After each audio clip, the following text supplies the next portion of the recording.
काबिल एहतराम मुअज़्ज़ज़ असातिज़ाए किराम व ज़िम्मेदार हज़रात और मुअज़्ज़ज़ सामाईन, अज़ीज़ तलबा,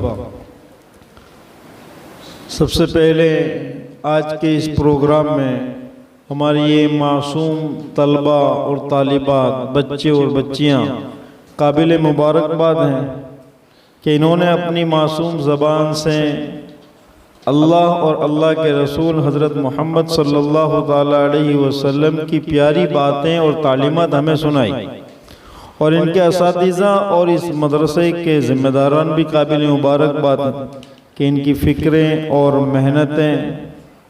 मेहनतों के ज़रिए से हमारी इन मासूम बच्चों में, इस नई नस्ल में इस्लाम का एक पैगाम मुंतकिल हुआ।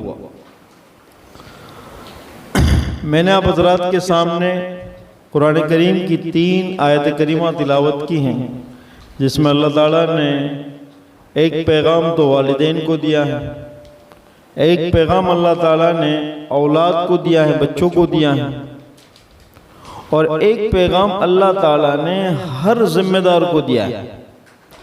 बस इन्हीं 3 आयतों के ताल्लुक़ से मैं इख्तिसार के साथ आप हज़रात के सामने चंद बातें पेश करना चाहता हूँ। अल्लाह रब्बुल इज़्ज़त का हम तमाम के साथ इंतहाई बड़ा फ़ज़्ल व करम और एहसान है कि अल्लाह ताला ने हमें इस दुनियावी ज़िंदगी के साथ साथ ईमान की दौलत नसीब फरमाई, इस्लाम की दौलत नसीब फरमाई।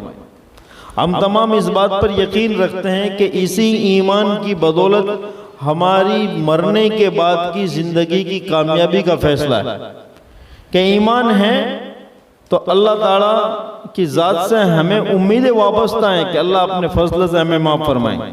इंसान होने के नाते जो कमी, कोताही, जो गलतियाँ, जो लग़ज़िशें हमसे हुई हैं, अपने फजल से अल्लाह माफ़ फरमाएंगे। कब? जब ईमान है। तो अल्लाह ताला की सबसे बड़ी दौलत हमें ईमान नसीब हुई। ये ईमान का सिलसिला, इस्लाम का सिलसिला, अल्लाह के पैगाम का सिलसिला अल्लाह ताला ने सबसे पहले इंसान हज़रत आदम अलैहिस्सलाम से जारी फरमाया कि उस हज़रत आदम अलैहिस्सलाम इस धरती के पहले इंसान के सबसे पहले नबी जो मबूस किए गए, अल्लाह का पैगाम लेकर आए कि दुनिया में इंसान को ज़िंदगी कैसे गुजारना। इसलिए कि अशरफुल मखलूक़ात अल्लाह ताला ने इंसान को बनाया है। तमाम मखलूक़ात पे अल्लाह ताला ने सबसे इज़्ज़त और शराफत अल्लाह ताला ने इंसान को दी है। तो ये आदम अलैहिस्सलाम से ये सिलसिला चला। अब जब भी दुनिया के अंदर जब इंसानियत अल्लाह को भूल जाती, जब इंसानियत अपने खालिक और मालिक को भूल जाती, अपने पैदा करने वाले पालनहार को भूल जाती, उसकी तालीमात को भूल जाती और गुमराह हो जाती, वो जाहिलियत में ज़िंदगी गुजारती, वो जराइम में, वो गुनाहों में ज़िंदगी गुजारती, वो अपनी मर्ज़ी से अपने नफ़े और नुकसान को देखे बगैर ज़िंदगी गुजारती, तो अल्लाह ताला दुनिया में पैगम्बर को मबऊस फरमाता। ये अल्लाह ताला का निज़ाम था। ये पैगम्बरों को भेजने का सिलसिला जारी रहा यहाँ तक कि बनी इसराइल के आखिरी पैगम्बर हज़रत सैयदना ईसा अलैहिस्सलाम भेजे गए। इसलिए कि बनी इसराइल में सैकड़ों नबी भेजे गए, इनके बाद अल्लाह ताला ने तमाम नबियों के सरदार, हम तमाम के नबी, आखिरुज़्ज़मा नबी आखिरुज़्ज़मा, इमामुल अंबिया, ताजदार मदीना जनाब मोहम्मदुर रसूलुल्लाह सल्लल्लाहु ताला अलैहि वसल्लम को नबी बनाकर मबऊस किया। मा कान मुहम्मदुन अबा अहदिम मिन रिजालिकुम वलाकिन रसूलुल्लाहि व खातमन नबिय्यीन, कि मोहम्मद तुम में से किसी के बाप नहीं, यानी मोहम्मद को हमने नरीना औलाद नहीं दी। उनकी नरीना औलाद हुई लेकिन वो बचपन में ही वफात पा गई। मोहम्मद की कोई नरीना औलाद नहीं है। इनकी जो नस्ल है वो रूहानी नस्ल है। उलमा ने लिखा है कि ये उम्मत पैगंबर की रूहानी औलाद है, लिहाजा अल्लाह ताला ने दीगर नबियों को नरीना औलाद दी, लड़के दिए। अल्लाह ताला को आपकी ज़ात गिरामी पर नबूवत के सिलसिले को ख़त्म करना है। अब क़यामत तक आपकी लाई हुई शरीयत, आपकी लाई हुई तालीमात, आपका लाया हुआ दिन बाकी रहेगा, आपकी नरीना औलाद बाकी नहीं रही। अल्लाह ताला फरमाते हैं वलाकिर रसूलल्लाह, हमने आपको किसी बच्चे का बाप नहीं बनाया, लड़के का बाप, लेकिन हमने आपको अल्लाह का रसूल, हमारा पैगंबर बनाया। वलाकिर रसूलल्लाह, कि हमने आपको अल्लाह का रसूल बनाया है। और रसूल अपनी उम्मत के रूहानी बाप होते हैं कि बाप की वरासत औलाद लेकर चलती हैं, तो ये रहती दुनिया तक ये उम्मत अपने आखिरी नबी की वरासत को लेकर चलेगी। वलाकिर रसूलल्लाह, और आगे अल्लाह ताला ने फरमा दिया व खातमन नबिय्यीन, कि अब इस धरती पर कोई पैगंबर नहीं आए, कोई नया नबी इस धरती पर पैदा नहीं हो। हजरत ईसा अलैहिस्सलातु वस्सलाम क़यामत से पहले आसमान से नाजिल होंगे, हमारा ईमान, वो पैदा नहीं होंगे, वो पहले ही पैदा हो चुके हैं। वह खातमन नबिय्यीन का मतलब है कि ये नबूवत के सिलसिले की आखिरी कड़ी है कि अब आपकी लाए हुए दीन, शरीयत, ईमान, तालीमात को ये रूहानी औलाद, ये उम्मत लेकर चले। मेरे दोस्तों, हमारे महल्ले में, मस्जिदों में, इलाकों में चलने वाले ये मकतब या मदरसे या आज का ये मासूम बच्चों का प्रोग्राम, इसी विरासत को आगे बढ़ाने की एक कड़ी है। हम एक ऐसी जगह रह रहे हैं, हम एक ऐसी जगह जिंदगी गुजार रहे हैं इस मुल्क में, यहाँ एक जमहूरी निज़ाम है, यहाँ दुनियावी तालीम तो हुकूमत के ज़ेरे असर है कि उसका सारा निज़ाम हुकूमत के मातहत है कि अगर कोई अपने तौर पर नहीं तो हुकूमत इसका इंतज़ाम करेगी। लेकिन एक मुसलमान के लिए, एक ईमान वाले के लिए, उसकी ज़ात में और उसकी नस्ल में ईमान और इस्लाम की हिफाजत का जो पूरा निज़ाम है वो उसके ऊपर लाजिम है। ये सबकी इनफरादी पर्सनल जिम्मेदारी है। अल्लाह ताला फरमाते हैं या अय्युहल्लज़ीना आमनू कू अनफुसकुम व अहलीकुम नारा, ए ईमान वालो, अपने आप को और अपनी औलाद को जहन्नम का ईंधन बनने से बचाओ। यानी अब कोई पैगंबर पैदा नहीं होंगे, नए नबी नहीं आएंगे, तुम तक कामिल शरीयत कुरान करीम के जरिए पहुंचा दी गई है। अब अपनी नस्ल में ईमान को, इस्लाम को मुंतकिल करना तुम्हारी जिम्मेदारी। जिस तरह एक छत के नीचे, घर के अंदर एक बाप, एक माँ, एक घर का जिम्मेदार ये नहीं चाहता कि मेरी औलाद को कोई जाहिरी तकलीफ पहुंचे, कोई भी जिस्मानी तकलीफ पहुंचे, वो अपनी औलाद को नाखुश देखना नहीं चाहता। अल्लाह ताला फरमाते हैं कि हमने तुम्हें ईमान दिया, इस्लाम दिया, जब दुनिया में कोई अपनी औलाद को तकलीफ में देखना नहीं चाहता तो फिर आखिरत में मरने के बाद तकलीफ में देखना चाहोगे? हरगिज़ नहीं चाहोगे। तो जब नहीं चाहोगे तो अपनी इस औलाद को जहन्नम का ईंधन बनने से बचाओ। यानी बचाने के लिए आयत करीमा बतला रही कि बचाने के लिए मेहनत करनी है, लापरवाही नहीं, गफलत भरी जिंदगी नहीं। और लोग जिस तरह जिंदगी गुजारते हैं ऐसी जिंदगी हमारी नहीं होगी। हर मोमिन, हर मुसलमान की जिम्मेदारी है कि उसे जो ईमान तोहफे में मिला है, उसे जो अजीम शान नेमत मिली है, उसको अपनी नस्लों में मुंतकिल करना। ये मदारिस इस्लामिया, ये मकातिब इस सिलसिले की पहली कड़ी।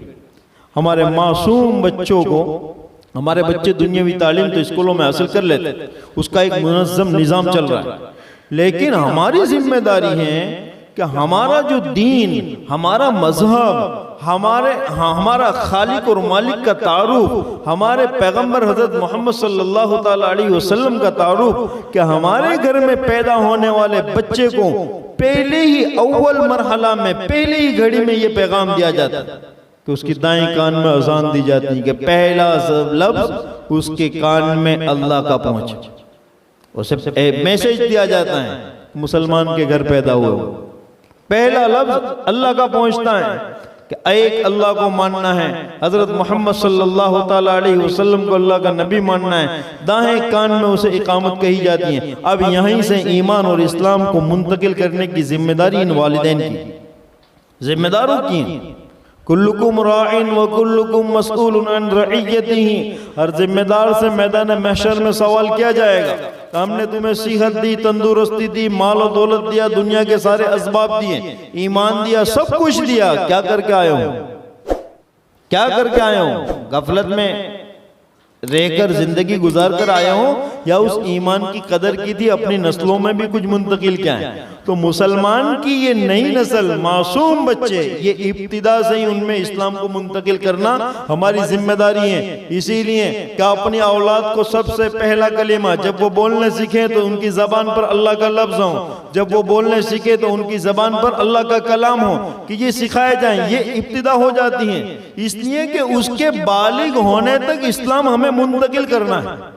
आप हजरात ने बारहा बयानों में सुना होगा, नबी अलैहिस्सलातु वस्सलाम फरमाते हैं कि बच्चा जब 7 साल की उम्र पर पहुंचे तो क्या करो, उसे नमाज की तरगीब दो। बतलाओ, नमाज की तरगीब दो। मेरे दोस्तों बतलाओ कि आप तरगीब कैसे देंगे? तरगीब का मतलब यही तो है कि आप सिखाएंगे। और ये उम्र में हमारे बच्चे इस मकतब में आके नमाज सीखते हैं। अभी हम बच्चों ने हमारे सामने प्रोग्राम पेश किया, जो बातें हमें बतलाई वो यही सीखी हैं। ये 7 साल की उम्र में ये यहाँ नमाज सीखते हैं। अल्लाह के नबी अलैहिस्सलाम फरमाते हैं कि जब वो उम्र के 10 साल के उम्र के पहुंच जाएं तो आप क्या करो, डांटो, थोड़ा जोर दो, नमाज का एहतमाम, आदत डलाओ। जब वो बालिग हो जाएं तो अब सरजनीस, अब छोड़ो मत, अब उन्हें कराओ ये अमल, अब ये मुकल्लफ हो गए। बच्चा और बच्ची, लड़का और लड़की जब बालिग हो जाते हैं तो अब यहां से वो शरीयत के पाबंद बन जाते हैं। तो पाबंद बनने से पहले इस्लाम उनमें मुंतकिल होगा, तभी तो वो शरीयत पर अमल करेंगे। अगर इस्लाम सिखाया ही नहीं है तो शरीयत पर अमल कैसे होगा?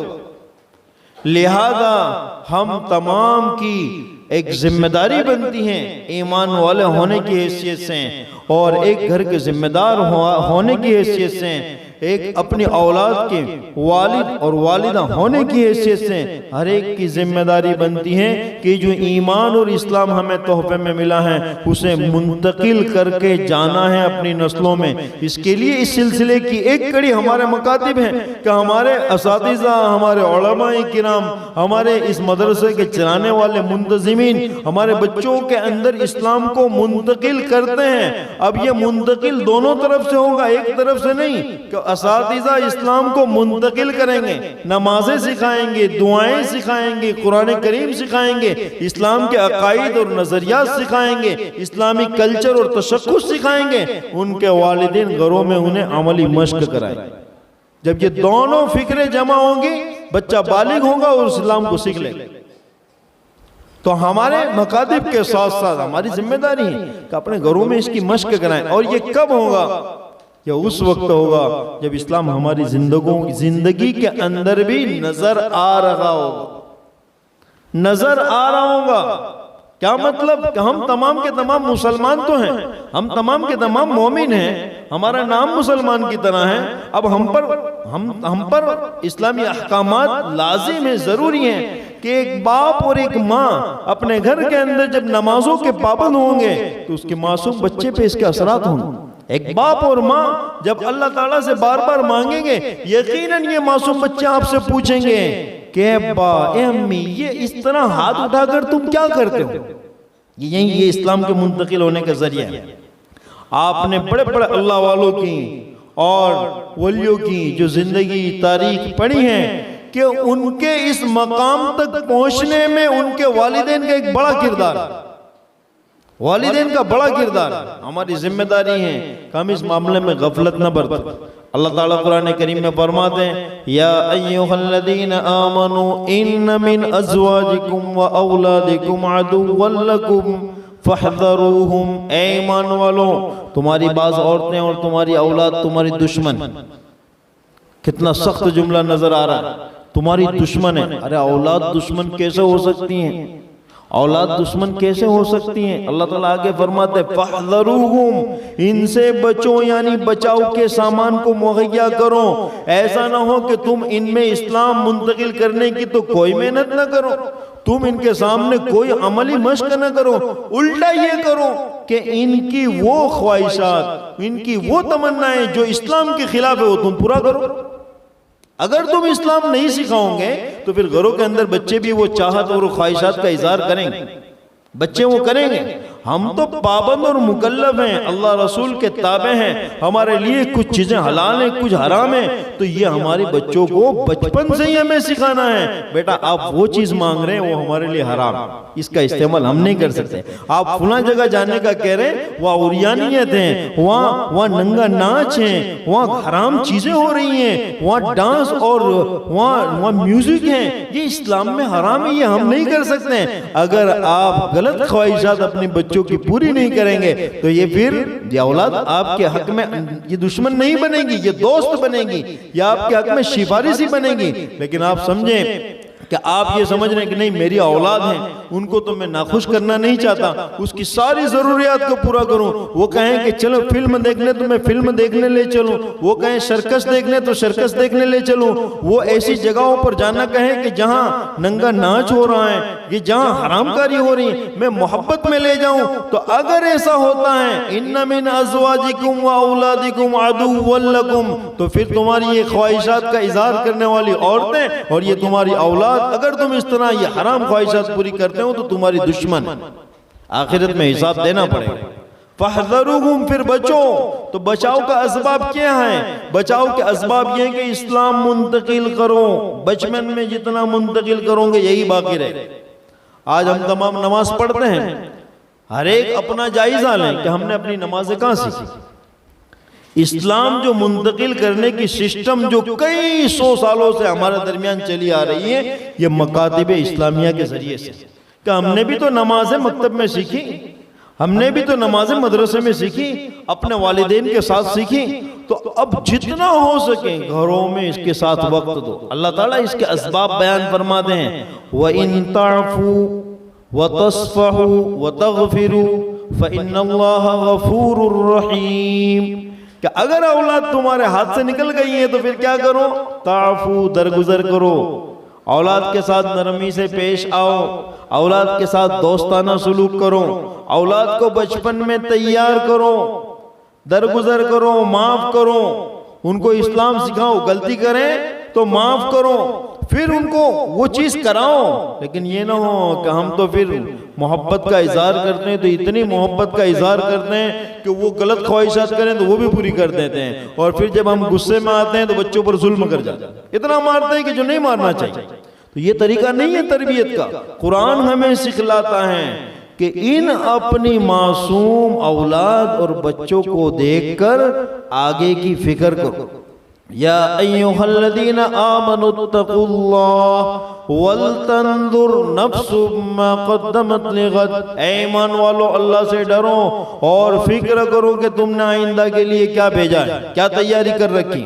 मरना है हर एक को, तो ये अल्लाह ताला ने औलाद तुम्हें दुनिया का बेहतरीन तोहफा दिया। जिनके यहाँ नहीं है उन्हें पूछो कि ये कितना बड़ा तोहफा है, ये कितना बड़ा इनाम है।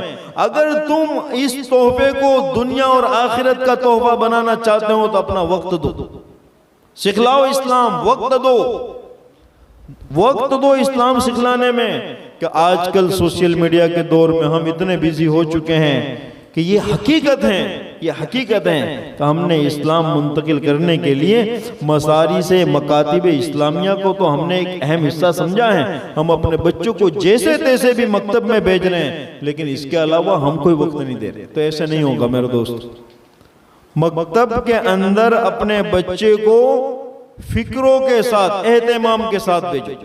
जिस तरह हम स्कूल में भेजते हैं, साफ सफाई से वक्त से पहले उठाते हैं, जगाते हैं, एक उसका एक यूनिफॉर्म पहनाते हैं, साफ सफाई से सुथराई से उसको भेजते हैं, तो बच्चे के दिल में भी वहाँ की अजमत बैठती। और यहाँ का मामला क्या होता है, हम सीधा उठाया भेज दिया। नहीं, मौलाना साहब तो अपने खास हैं, दरगुजर कर जाएंगे।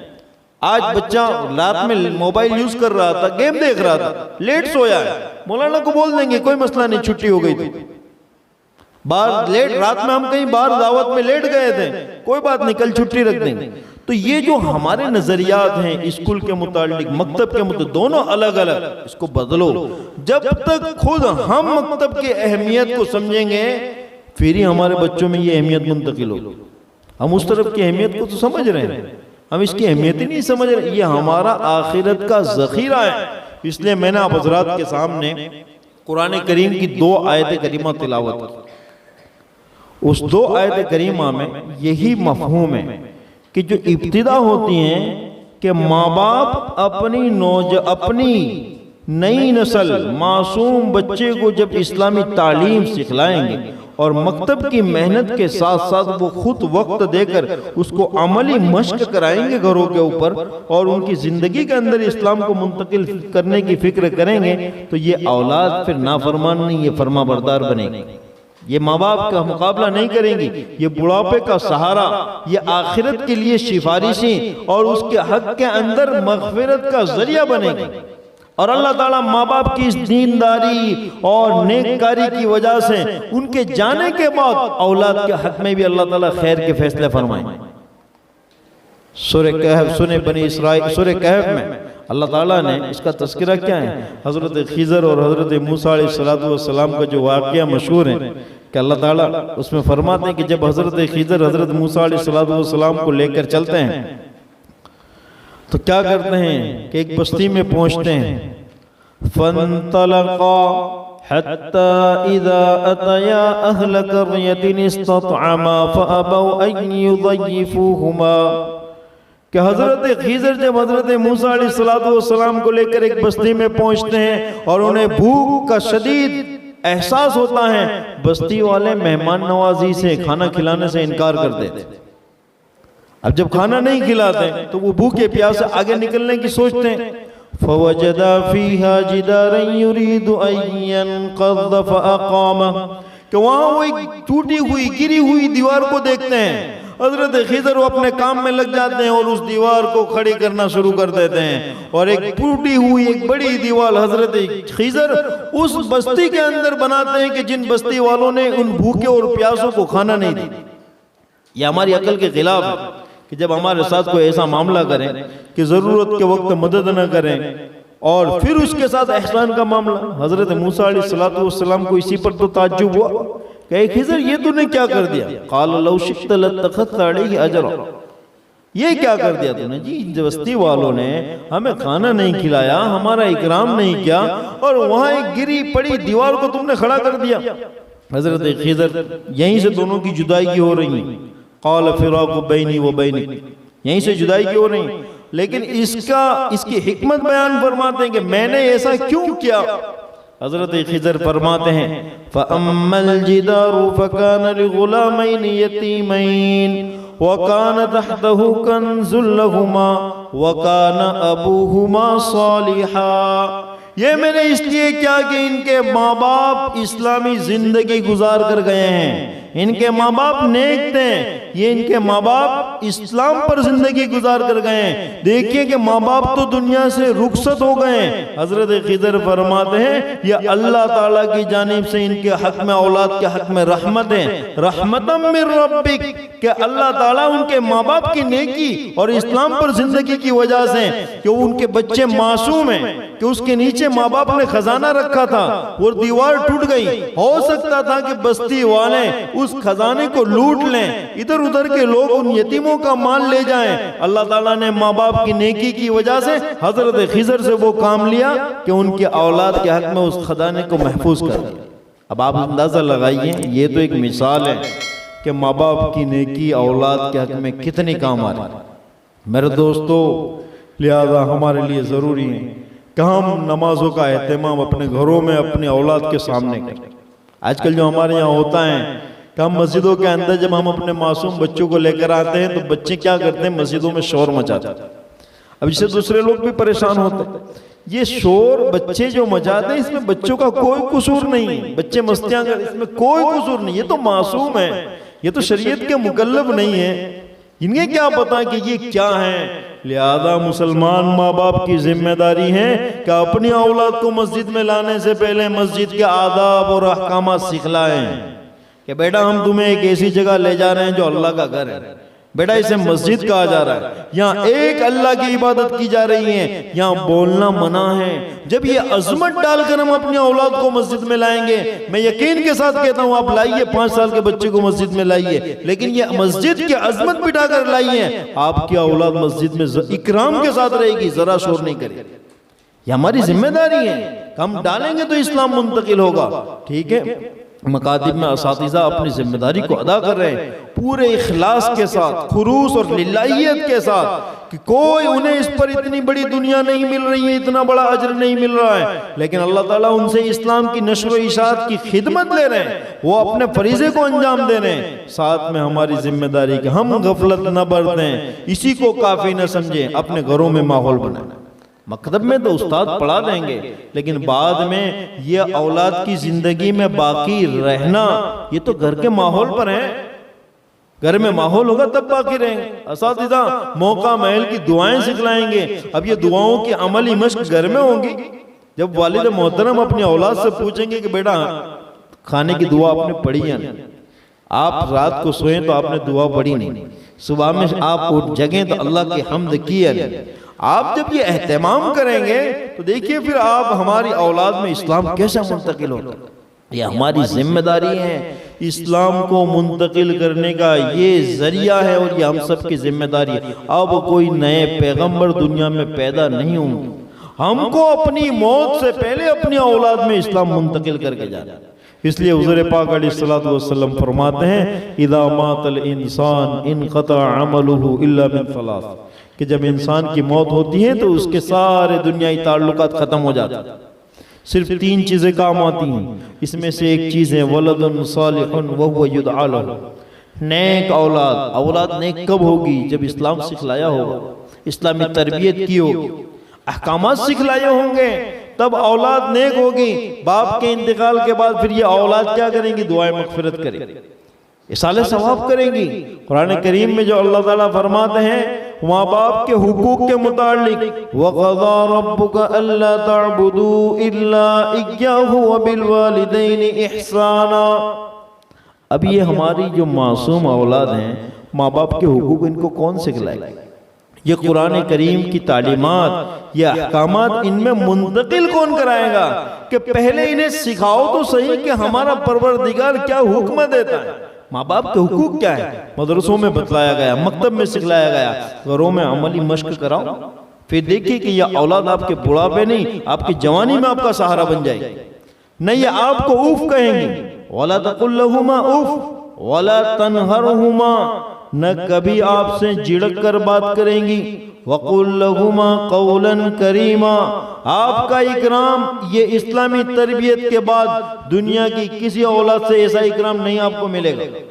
हम समझते हैं कि हम दुनिया की यूनिवर्सिटियों में, कॉलेजों में ग्रेजुएट बनाकर अपनी औलाद को हम ये समझे कि हम हमारा बुढ़ापा सुधर जाएगा, हमारी औलाद हमारा इकराम करेगी। याद रखें, दीन इस्लाम एक फितरी दीन है, अल्लाह का बनाया हुआ कानून है, अल्लाह के बनाया हुआ आईन है। इसके खिलाफ आप अगर अपनी अकल से सोचते हैं, अपनी समझदारी से सोचते हैं कि दुनियावी तालीम अच्छे से अच्छी यूनिवर्सिटी में दिलाएंगे तो वो फर्मा बरदार होगी, नहीं होगी। अल्लाह के कानून के खिलाफ आप नहीं जा सकते हैं। उसने हमें पैदा किया, वो हमारी फितरतों से वाकिफ हैं। जब तक कुरान करीम की तालीम मुंतकिल नहीं करोगे, इस्लाम मुंतकिल नहीं करोगे, ये मकतब की तालीम घरों में अमली मश्क नहीं आएगी, तब तक ये औलाद फर्मा बरदारी के रास्ते पर नहीं आएगी। अपने औलाद को वक्त दो।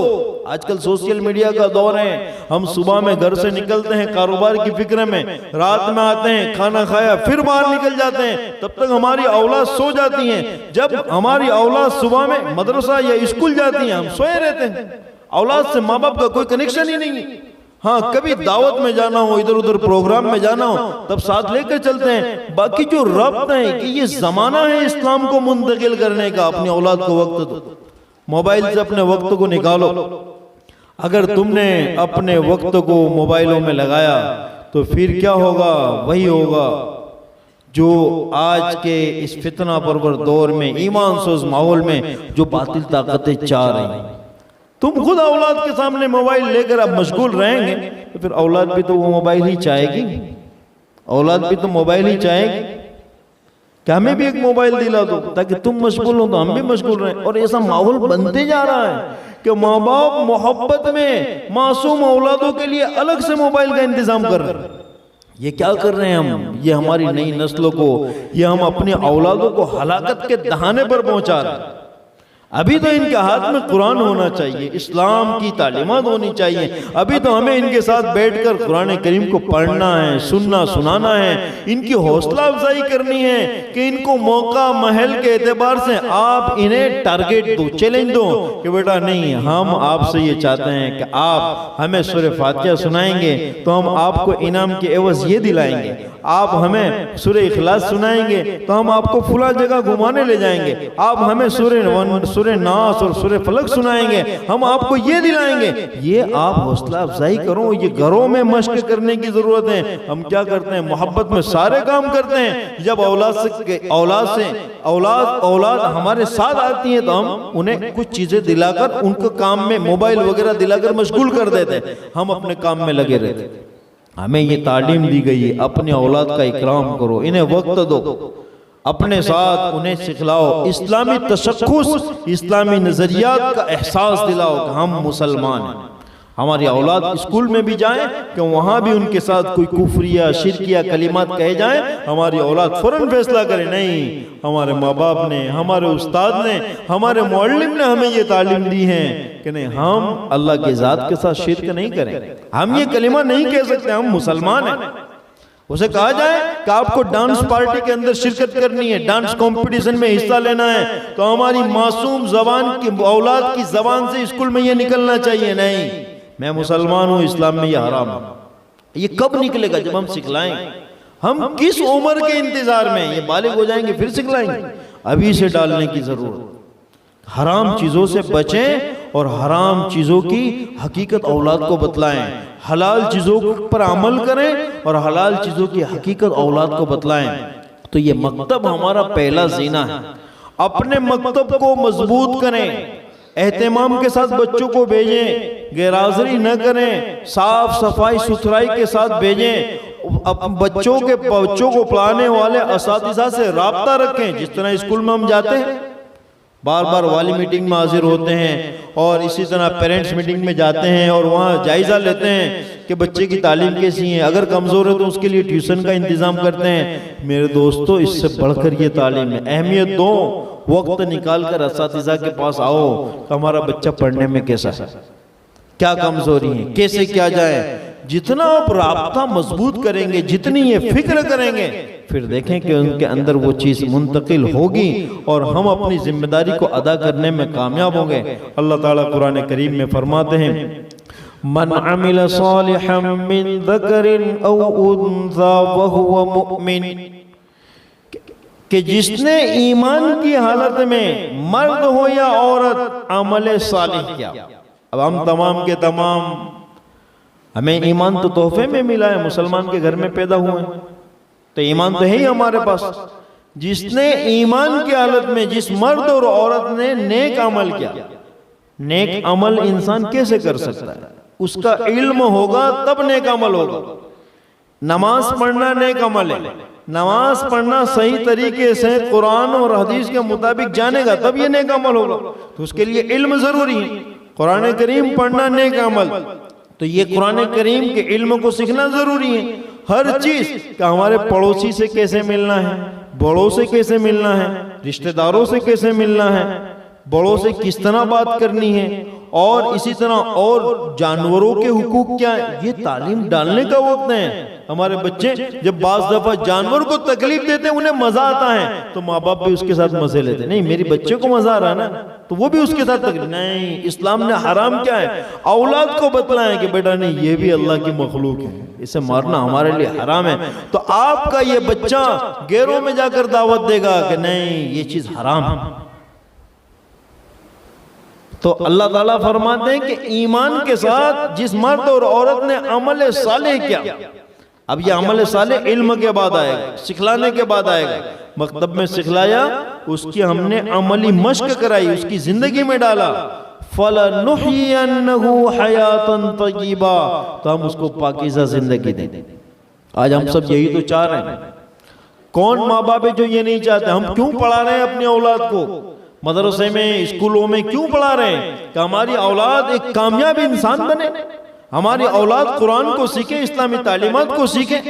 हम यही तो चाह रहे हैं कि उनकी दुनिया भी अच्छी हो, आखिरत भी अच्छी हो, दुनिया के अंदर उनके पास जरिए मास अच्छा हो, काम अच्छा हो, सहूलत के साथ वो जिंदगी गुजार सकें, सारे अपने तकाजे पूरे कर सकें, और आखिरत के एतबार से वो अल्लाह का फरमाबरदार या अल्लाह की फरमाबरदार बनकर जिंदगी गुजारे। यही तो हम चाह रहे हैं।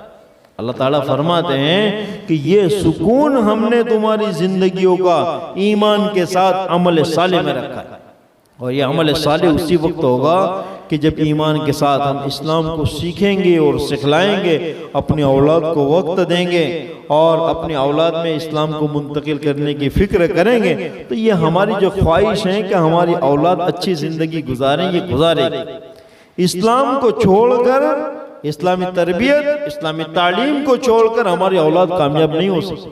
अभी चंद बच्चे जो मुकालमा पेश कर रहे थे, उन बच्चों ने जो हमारे सामने बात पेश की, ये हमारे मुआशरे की हकीकत है कि हमारे नौजवानों का एक तबका जो वेस्टर्न कल्चर का शिकार है, जो मगरिबी तहजीब और तमद्दुन का शिकार है, न उन्हें पाकी साफी के मसाइल का इल्म है, न इन्हें गुस्ल करने का तरीका मालूम है, कि ये इस कदर दूर हैं कि जुमा टू जुमा, ईद टू ईद मस्जिदों में आ रहे हैं, वो गाफिल हो गए। अल्लाह ताला हमें आगाह फरमाते हैं कि अगर जिंदगी गफलत में गुजारोगे तो अल्लाह भी तुम्हें भुला देंगे। वला तकूनु कल्लज़ीना नसुल्लाह फअन्साहुम अनफुसहुम उलाइका हुमुल फासिकून। ये ईमान वालों से खिताब हो रहा है, ऐ लोगों उन लोगों की तरह न बनो जिन्होंने अपनी जातों को भुला दिया और अल्लाह ने फिर उनको भुला दिया। ये फासिक लोग हैं, ये गुनहगार लोग हैं। हम ईमान वाले हैं, ऐसी जिंदगी न गुजारो कि अल्लाह को भूलकर तुम्हें तमीज ही ना हो हलाल हराम की, तुम कोई फर्क ना पड़े, तुम ये एहसास निकल चुका हो कि हमें मरना है, हमें मरने के बाद जवाब देना है। अपने आप की फिक्र करो। हमारा परवरदिगार इंतहाई रहीम और करीम है, वो हर वक्त हमेशा ये चाहता है कि मेरा बंदा और मेरी बंदी मेरी बारगाह में आए। आखिरी बात कहकर मैं अपनी बात को ख़त्म करता हूँ। मेरे दोस्तों, ये हमारी जो इस्लाम को मुंतकिल करने की ये जो पहली कड़ी, पहला ज़ीना है, इसी के साथ साथ इसको अच्छे से तरीके से हम अपनी औलाद को एहतमाम से मकतब में भेजें और साथ ही एक एहतमाम करें। माँ बाप अपनी औलाद के हक में दुआएं करें। माँ बाप की दुआ औलाद के हक में जल्दी कबूल होती हैं, लिहाजा अपनी दुआओं में इसका एहतमाम करें। रब्बि जअलनी मुकीमस्सलाति व मिन दुर्रियती रब्बना व तक़ब्बल दुआ। अपनी दुआ अपनी औलाद के लिए अल्लाह से मांगे, ए अल्लाह ये मेरी मासूम औलाद को मेरी आंखों की ठंडक बना, इन्हें नमाजों का एहतमाम करने वाला बना। अंबिया के घराने में अंबिया जब इस दुनिया से इनको एहसास होता है कि हम अब जा रहे हैं, तो अपनी औलादों को ये नसीहत करते हैं। ववस्सा बिहा इब्राहीम बनीहि व याकूब या बुनय्य इन्नल्लाह अस्तफा लकुमुद्दीन फला तमूतुन इल्ला व अंतुम मुस्लिमून। हजरत इब्राहीम, हजरत याकूब और इनके खानदान, इनके सिलसिले के अंबिया अपनी औलादों को ये नसीहत करते हैं अपने जाने से पहले, ए बेटा हमारे जाने के बाद दीन को न छोड़ना, तुम्हारी जब मौत का वक्त आए तो इस्लाम तुम्हारे पास महफूज होना चाहिए। मौत तो कभी भी आ सकती है, रात में मौत आए तो ईशा की नमाज पढ़ी हुई होनी चाहिए। अब ये कब होगा? इस्लाम हमारी ज़िंदगी में होगा तभी होगा। तो मेरे दोस्तों, इस तालीम को ये समझे हमारी दुनिया और आखिरत का ज़ख़ीरा है। इसको अपडेट करें, हम भी फिक्र करें, अपनी औलाद के लिए दुआएं करें, अपने मदरसे की तरक्की के लिए दुआएं करें, इसकी सारी ज़रूरियात का पूरा करें, और पढ़ाने वाले असातिज़ा के हक़ में भी हम दुआ करें कि ये बेलौस होकर इस खिदमत को अंजाम दे रहे हैं कि अल्लाह उनको भी इसका बेहतरीन बदला दुनिया और आखिरत में दें कि जिन्होंने हमारी औलाद को इस्लामी तालीम सिखलाई। अल्लाह ताला आज के इस होने वाले प्रोग्राम को बेइंतहा कबूल फरमाएं। तमाम बच्चे और बच्चियां और पढ़ाने वाले असातिज़ा किराम को, मुंतज़िमीन को अल्लाह ताला दोनों जहां में बेहतरीन बदला नसीब करें। आमीन। व आखिरु दावाना अल्हम्दुलिल्लाह। माशाअल्लाह। अल्लाह ताला हम सबको हज़रत वाले की वाज़ और नसीहत पर अमल करने की तौफ़ीक़ नसीब फरमाए। आमीन। अब हम